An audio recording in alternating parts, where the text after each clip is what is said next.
Eu tô defendendo uma tese, cara, que tá gravado aí, se alguém plagiar, eu tenho documento, foi eu que inventei, que é o fim da geopolítica. Depois do Jeffrey Epstein, a geopolítica acaba. Essa que a gente tinha. Por quê? Eu acho que o nome do livro que eu tô começando a escrever, não tem um título ainda, mas seria mais ou menos assim, Jeffrey Epstein e o fim da geopolítica. Porque com os documentos de Jeffrey Epstein, a gente vê que os grandes tomadores de decisão estão tudo pendurado num monte de dossiê, pô. Então, o líder do país, ele não toma uma decisão pro bem do país, ele toma uma decisão para no documento comprometedor não vir à tona, pô. E geralmente esse cara é um ator de um outro país. Então, às vezes, uma decisão dos Estados Unidos, quem sabe, está favorecendo mais interesses estrangeiros do que interesse americano, porque o líder está pendurado num monte de documento. Então, isso mata a geopolítica. Aí você tem que fazer análise geopolítica tentando descobrir quem está pendurado com quem e em quê. Exato. E a gente volta para aquela velha ideia que a gente sempre ouviu falar das grandes famílias que controlam o mundo, dos grandes poderes ocultos, do tal do Deep State e tal. Tudo isso. Agora a gente tem um rostinho, né? Quando a gente vê tudo isso do Epstein saindo... Rostinho não, tem uma cara desse tamanho. Isso. Mas é que o Epstein, talvez ele seja, de certa forma, uma ponta do iceberg. Muito, é office boy dos caras. Pois é. É. Então, assim, ele é o cara... Se a gente for nessa daí, ele me parece ser o cara que cobra os contratos no sentido de ele coleta as almas, sabe? Ele que leva o cara pra ilha e coleta, entre aspas, a alma do príncipe. Porque agora ele tem um vídeo, uma foto, sei lá, do príncipe. Ele coletou a alma e agora você faz o que eu mandar. E quem manda? Quem foi quem patrocinou a ascensão do Epstein? Da última vez que você veio aqui, você mencionou lá o cara que puxou ele pra dar aula na faculdade. Foi o Donald Barr, que é o pai do e aí depois Bill Barr. O filho dele, o Bill Barr. Bill Barr essa história é boa. Cara, você não vai acreditar. O Donald Barr foi o cara que botou o Epstein no colégio Dalton, que era o colégio da elite lá de Nova York, e fez ele conhecer os filhos lá do dono do banco Bear Stearns, que chamou ele pra trabalhar no Bear Stearns, que é onde começou toda a carreira dele. Sem falar que Bear Stearns é envolvidaço no escândalo aí do BCCI, que era um banco que o Bear Stearns criou, que era só pra lavar dinheiro da CIA. Olha aí que delícia. O Bear Stearns também... Limpinho. Bear Stearns foi um dos pivôs da crise de 2008 também, né? Começa ali. Então, tudo que você... daqui a pouco você vai ver... Tipo, todos os caminhos levam a Roma. Todos os caminhos levam a Epstein. Tudo que é groselha, ele tem um dedinho dele ali. Então, cara, olha a situação. Donald Barr foi o padrinho do Epstein. E o filho dele, Bill Barr, foi o cara que teve que lidar com a morte do Epstein. E o corpo, o necrotério. Cara, pegaram lá a autópsia lá, né? O necropsia do Epstein. E tava lá o médico descrevendo, o legista, né? Bexiga perfeita, intacta, testículos ótimos, tudo normais, tamanho normal. Próstata, tamanho normal. Aí o cara falou, peraí, eu tenho um documento aqui que Jeffrey Epstein não tinha próstata. Ele tirou a próstata, pô. Você tem um documento, você tem um depoimento dele falando, eu não tenho próstata, quando ele estava sendo julgado, que ele tinha feito a cirurgia para tirar a próstata. E o corpo que apareceu lá tinha próstata. Os caras falaram, só tem duas opções. Primeiro, Deus fez um milagre, restaurou a próstata do cara, ou aquele corpo não era ele. Olha a situação. E quem levou embora o corpo foi o filho do cara que era o padrinho dele. E aí agora tem uma historinha aí, uma anedota, uma lenda urbana que Jeffrey Epstein estaria, acho que em Israel. Jogando Fortnite, né? Que os caras pegaram pelo... Ou então Doom, né? Porque já... Não, porque parece que o nick que ele usava era o nick dele há muito tempo já, não era uma parada assim, já? Eu ouvi essa história aí. Já pensou? Mas jogando qual que você falou? Jogando Fortnite, mano. Cara, não é pior do que isso. Ele fazia uns esquemas de transferência de dinheiro internacional comprando armadura, moedinha, skin do Fortnite, maluco. O nego descobriu que dentro do jogo tinha um esquema. Que ele fazia um esquema. Tipo, em vez de ele comprar Bitcoin e mandar pra fora Ele fazia dentro do Fortnite, maluco. E dá pra fazer isso? Acho que dá, Pelo né? visto, né? É, acho que dava, né? É negócio de compra e venda de... Como é que chama lá a moedinha lá do Fortnite? V-Bucks, sei lá. V-Bucks. Acho que era no esquema do V-Bucks, meu irmão. Era alguma parada assim. Era... Esse cara aí que os caras estão desconfiando que é o Epstein que tá falando? Não, dizendo que o Epstein... Não, o Epstein fazia isso. Isso é meio que provado já. Ele fazia um esquema de sonegação fiscal mandando dinheiro pro exterior usando os V-Bucks lá do Fortnite. Caralho, vai ficando cada dia mais esquisita essa história, mano. Isso é meio que... Já tá meio que um consenso já, que ele usava essas plataformas pra fazer isso. Por que ele fazia isso, cara? Bilionário, pô. Sei lá, cara. Maluco, Ele tá testando se dá pra fazer, né? Vamos mandar um trocado aqui. E aí, isso tudo tem a ver com um plano, tava me contando antes de começar. Cara, esse plano aí é grotesco. E esse plano, tu tava me contando também, que tu sacou que ele era quente no momento que tu viu algumas coisas meio difíceis de acontecer, acontecendo em uma determinada sequência, né?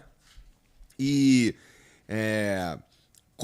assim, na tua opinião não, você me disse que esse plano, ele inclusive, a Bíblia reflete esse plano. Bem fielmente. Ou eu creio. o plano reflete a Bíblia, não sei. Os dois estão em sintonia ali. Tá descrito na Bíblia com outras palavras o que tá nesse plano aí. Tá bom, tu também me disse que a próxima etapa desse plano, e aí eu fiquei, porra, se rolar... Ferrou. Aí eu vou ter que fazer não sou eu, é o plano. Daniel previu. Não, o plano não é crédito meu, eu só li a parada. Tudo bem, mas é que se tu tiver se rolar o que tu tá falando, eu vou entender. Caralho, o plano que o cara leu ali tá sendo executado mesmo. O que foi mérito meu é assim, nem o tiro no Trump não fui eu que... É porque o risco dele tomar um tiro era muito grande. E como todo mundo estava usando imagens de Cristo para dizer que Trump era um Cristo, aí eu inferi que ele ia capitalizar em cima disso. Que ele ia meio que morrer e ressuscitar. Então eu falei, ele vai... Falei aqui, né? Tem aquele corte, Daniel Lopes é roteirista do Simpson. Com o Guilherme Freire, né? Que não me deixava falar de jeito nenhum, mas pelo menos essa eu mandei e... Pô... Fiz um gol que valeu por 10, né, meu irmão? Primeiríssima vez que tu veio aí. Não foi não, cara. Não? Primeira vez eu vim sozinho, foi legal pra caramba. Deu verdade, uma audiência monstra. É verdade. Aí a gente, vamos conversar sobre filosofia. Isso. Aí ele começou a falar das virtudes cristãs, não deixava eu falar. Eu falei, quase que eu falei, também é virtude cristã, deixar o irmãozinho falar, né, pô? Só que ele falou que era jiu-jiteiro, eu fiquei com medo. Que eu sou faixa roda de balé, né, pô? Só que a minha sapatilha é venenosa, né? Entendi, cara. Se levar um chute que bem medo, dado, né? Aprendi isso com um amigo meu lá na Costa Rica, cara. A gente na Costa Rica, ele arrumando confusão com os caras na praia. Aí eu falei, cara, nós estamos num outro país. Você vai arrumar confusão com os caras daqui? Você tem que... A gente vai morrer por tua causa. Aí ele, não, se vier eu arrebento. Eu falei, mas você luta? Ele, não, sou faixa rosa de balé, mas atiro bem pra caramba. Eu falei, mas você trouxe arma? Ele, não. Eu falei, então, não te conheço. Tchau. Não nada, eu não né, quero arrumar confusão num outro país com os caras locais. Não trouxe arma nem a sapatilha, meu irmão? Não importa tem, nada vai disso fazer aí o quê? que tu faz, né? Corre bem? Você pra fugir tá tranquilo? Será? Pô. Mas tu tava... Aí a próxima coisa que aconteceria... Porque assim, pandemia, ataque ao Irã, a próxima coisa seria uma pandemia. E tá no cardápio também. A gente consegue... esse plano, ele indica o quê sobre... Ele indicaria o quê acerca dessa pandemia? Da primeira vez, o cara disse até de onde sairia, não foi? Ele disse que sairia da China. Falou? Falou. E dessa vez, o que a gente tem de informação? Então, a segunda pandemia não é clara. O que você consegue inferir do texto, que ele fez uma entrevista com um cara anônimo, que ele conheceu, a gente não conheceu. Então ele gravou o áudio, a gente não tem acesso ao áudio com a voz do cara, a gente só tem a transcrição do texto. O cara que entrevistou, dizendo o que foi falado. Isso foi a público em 2010.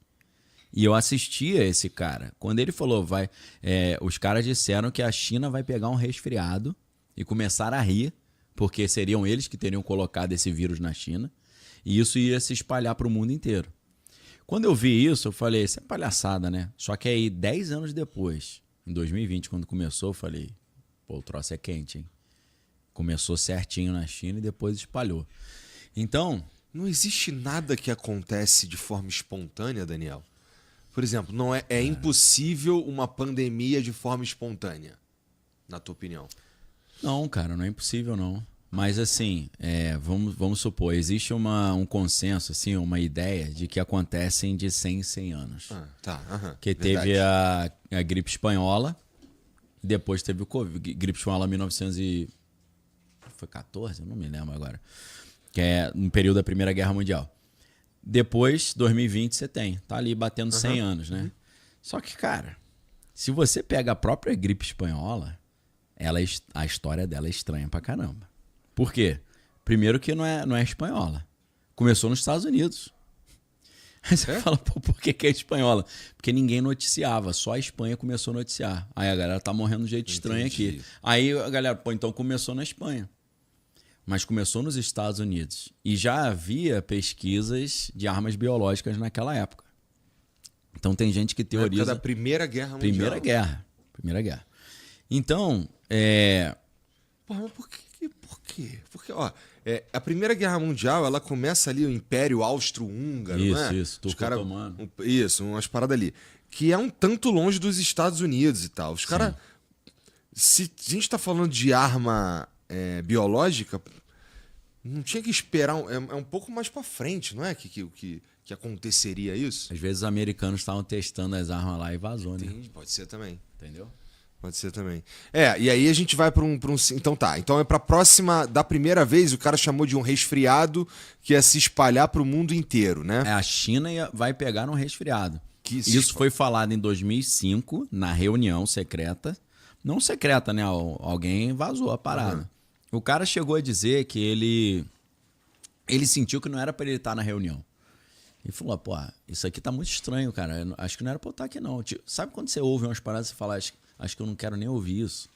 Porque eu não quero nem saber isso. Então ele ficou 5 anos guardando aquilo, mas chegou uma hora que ele não aguentou. Ele falou, preciso falar. E aí ele foi, procurou esse cara e deu uma entrevista pro cara. Então, o que eles falaram, a China vai pegar um resfriado, mas isso eles insinuaram, nós vamos jogar um vírus na China e depois a China vai retaliar mandando vírus, tipo chegar pro chinês, aí meu irmão, vocês estão tudo infectados, agora se espalha pelo mundo pra sacanear os caras. Vingança.